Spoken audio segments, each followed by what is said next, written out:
അതായത് കമ്പനിയിൽ എതിർത്ത് എന്തെങ്കിലും സംസാരിച്ച് കഴിഞ്ഞാൽ അവർ പ്രത്യേകിച്ച് ഒരു റൂമുണ്ട്, ഇവരുടെ കുറച്ച് ആൾക്കാരുണ്ട്, അതായത് ഈ രവിപ്പിള്ളയുടെയൊക്കെ കുറേ ഗുണ്ടകളുണ്ട്. അവർ റൂമിൽ കൊണ്ടുപോയിട്ട് ആൾക്കാർ നല്ല ഭംഗിയായിട്ട് മർദ്ദിക്കും. ആ ഒരു പ്രവണതയാണ് കമ്പനിയിൽ വന്നുകൊണ്ടിരുന്നത്.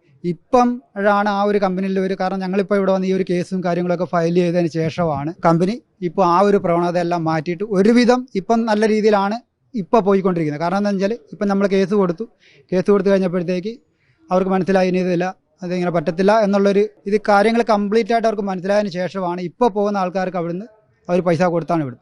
അതേ രീതിയിൽ തന്നെ ഇപ്പോൾ ഈ നമ്മുടെ കൂടെ ഇപ്പോൾ ഉണ്ടാകുന്ന 140 ആൾക്കാരാണ് ഇപ്പോൾ ഉള്ളത്.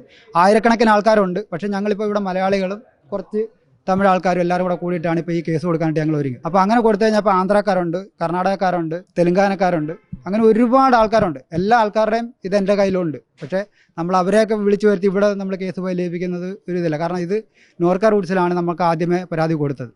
അപ്പോൾ അവിടുന്ന് യാതൊരു തരത്തിലുള്ള അനുകൂലമായിട്ടുള്ള ഒരു മറുപടിയും നമുക്ക് തരാനില്ല. കാരണം നമ്മുടെ കയ്യിൽ നിന്ന് അവർ ഒരേ കാര്യങ്ങൾ പറഞ്ഞ് പൈസ മേടിച്ച് അല്ലെങ്കിൽ എങ്ങനെ ചിലവാക്കാൻ പറ്റും അതേ രീതിയിൽ നമ്മളെ കൊണ്ട് ചിലവാക്കി ലക്ഷക്കണക്കിന് രൂപ ഞങ്ങൾക്കിപ്പോൾ ഇതിനകത്ത് വേണ്ടിയിട്ട് ഞങ്ങൾ ഓരോരുത്തരുടെ കയ്യിൽ നിന്ന് പിരിച്ച് ഞങ്ങൾക്ക് ഇതിന് വേണ്ടി ചിലവായിട്ടുണ്ട്. അപ്പം ഞങ്ങൾക്ക് കിട്ടാനുള്ള ആനുകൂല്യം കിട്ടിയേ പറ്റത്തുള്ളൂ.